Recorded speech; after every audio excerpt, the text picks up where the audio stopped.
Hey everyone, welcome back. Today we're talking about PHP. Yeah, personal development, health, and physical education. Bit of a mouthful, right?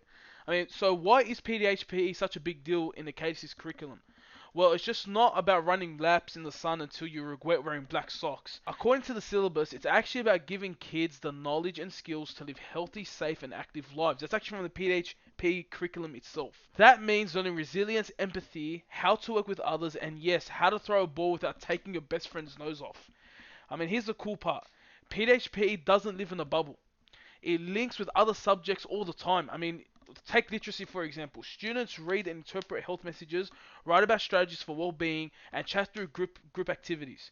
Numeracy also sneaks in when they measure heart rates, make graphs for fitness results, or figure out how many laps it takes to stop talking mid-run. And ICT. Well, students can use apps, digital tools, even Fitbits to track activity and evaluate online resources. That's actually from Joseph J. Scott's source, where he cited Keegan, as he states, Australian population needed national PL programs to increase physical competence, confidence, and motivation for school-based curricula. Basically, it's PE with Wi-Fi. But here's the kicker.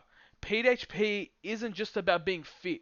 It's about building critical thinking skills, problem solving, and communication. Kids learn how to question health information, challenge stereotypes, and collaborate in teams. Research on physical literacy shows it's about confidence and motivation, such as movement skills. That's actually from Scott's paper again. In other words, PHP is setting up students to thrive in school and life. So next time someone says PHP is just a sport, you can say, nah, it's the subject that teaches kids how to be healthy humans, good teammates, and critical thinkers. Oh, and also how to survive dodgeball. And moving from that, the game sense approach is actually a very important key factor in PHP itself. So what is it, right? Instead of drilling kids in isolated skills like kicking 50 soccer balls in a row, the GSA for short, flips it. It's a game-based teaching approach that uses modified games to teach both skills and the why behind them. Research by Phil 2016 and Light 2013 explain the GSA sits within the border teaching games for understanding model, where the focus is on decision making, tactical awareness, problem solving during the game itself. It's just to build more confidence while playing the game and also building on other skills as well. Um, it's basically it teaches kids to play while also reflecting and adapting. So now, why it's so powerful? Well, first, it makes learning more engaging. Students see the purpose of the skill because they are using it within the context, not just a vacuum. It also develops critical thinking. Where should I pass? Or how should I defend? Basically, communication. Because they've got to work with their teammates. Plus, it naturally builds inclusivity because the teacher can tweak the rules, equipment, or space to make the game more accessible for everyone. If we zoom into the PDHPE syllabus, you can see how the GSA links beautifully with the strengths. Under movement skills and performance, students aren't just learning to move, they're learning in, through, and about the movement. Outcomes like PD34 or PD35 focuses on adapting movement skills and solving movement challenges, which is exactly what the GSA promotes. And under healthy and safe active lifestyles, that strand, GSA encourages teamwork, fair play, and decision making in real time situations, helping students meet outcomes like PD310 around respectful and inclusive interactions. The game sense approach takes the sport from mindless drills to mindful play. It builds tactical smarts, teamwork, and creativity while aligning with the PHP syllabus. It builds confidence, competence, and critical movers, and confidence. See, using the GSA, students will be able to develop already existing skills. So I feel like the GSA would be a perfect strategy to use to allow PDH to obviously be more entertaining while also catering for everybody at once. So let me tell you the time I had a class playing Wana, an Aboriginal game where you got a circle, a ball balanced on the cone in the middle, and one brave batter defending it while everyone else throws balls trying to knock it off. Honestly, it's kind of like dodgeball, but like heaps better, obviously with culture in it. When I was running this class, I had to step into my teacher voice. You know the one, the teacher that says, I'm in charge here, but also please don't throw a ball at me instead. I explained the rules, demonstrated how the game worked, and then let the students take over. And you know what? They were all in it. There was laughter, strategy, and even a bit of cheeky competition. One student tried distracting the batter by singing. I mean, creative, I'll give him that. What really stood out was how inclusive it felt. Ranch and Garrett points out that culturally responsive pedagogies values culture, relationships, and sense of self beyond those enabled in traditional sport game units. That's actually from the reading itself. And I saw that in play in real time. Students weren't just learning a new game, they were connecting with Aboriginal culture, respecting its traditions, and seeing physical activity in a broader light. This obviously links back to the PHP syllabus. The game hits four multiple strands. Under health, safety, and lifestyles, students were cooperating, problem solving, and promoting inclusivity. Under movement skills and performance, they were developing coordination tactics. I mean, let's be real, some pretty creative dodging. I mean, my key takeaway, I mean, teaching through Aboriginal games like Wana doesn't just tick syllabus boxes. It builds respect, cultural awareness, and engagement. Plus, it reminds me as a teacher in training that inclusive teaching doesn't mean making things easier. It means making learning meaningful for everyone. And if that means I occasionally get smacked in the leg with a foam bat while explaining the rules, well, occupational hazard. I mean, moving away from practical tutorials, well, now the more boring ones now, for theory. One of the theory tutorials that stood out to me this semester was the module on diversity in education, module 2. Now, when I first heard diversity in PDH, I thought, great, more PowerPoints, there's actual movement, yada yada yada. But it was actually one of the most practical theory sessions we had. The tutorial explored how diverse our classrooms really are, different cultural backgrounds, different abilities, different needs, and how PDHPE can be a space where all of that diversity is not only acknowledged but celebrated. The big idea was connecting the cross curriculum priorities and the general capabilities with PDHPE content. So we're not just teaching movement, but also building empathy, resilience, and respect. The syllabus backs this up, reminding us that PDHPE should help students develop skills, understanding, and attitudes needed to lead healthy, safe, and active lives. Again, from the syllabus. The most important key takeaway for me was how we can use inclusive strategies in PDHPE.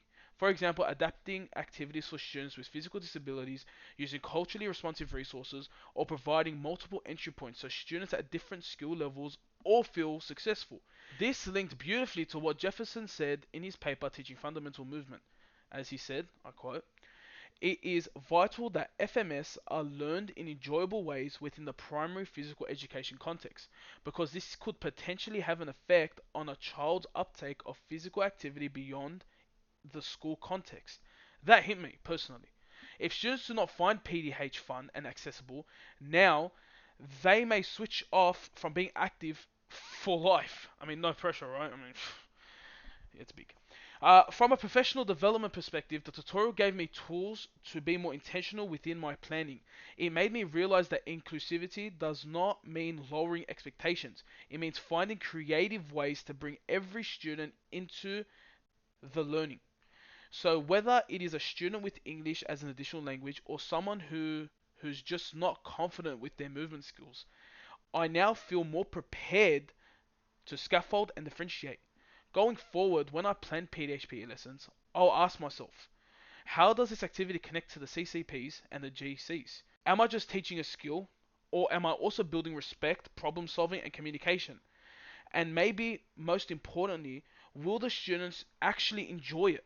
Because let's be real, if kids aren't enjoying PDHPE, half the battle is already lost. So yeah, this was definitely a theory tutorial that gave me practical strategies and reminded me that even in the classroom, talking about movement can be just as powerful as doing it. Though between you and me, I still prefer dodgeball days. All right, that's the truth. Okay.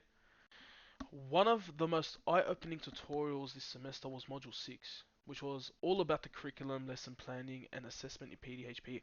I mean, that does sound boring, but I'm going to be honest with you, it was needed. To be a teacher, this module was definitely needed.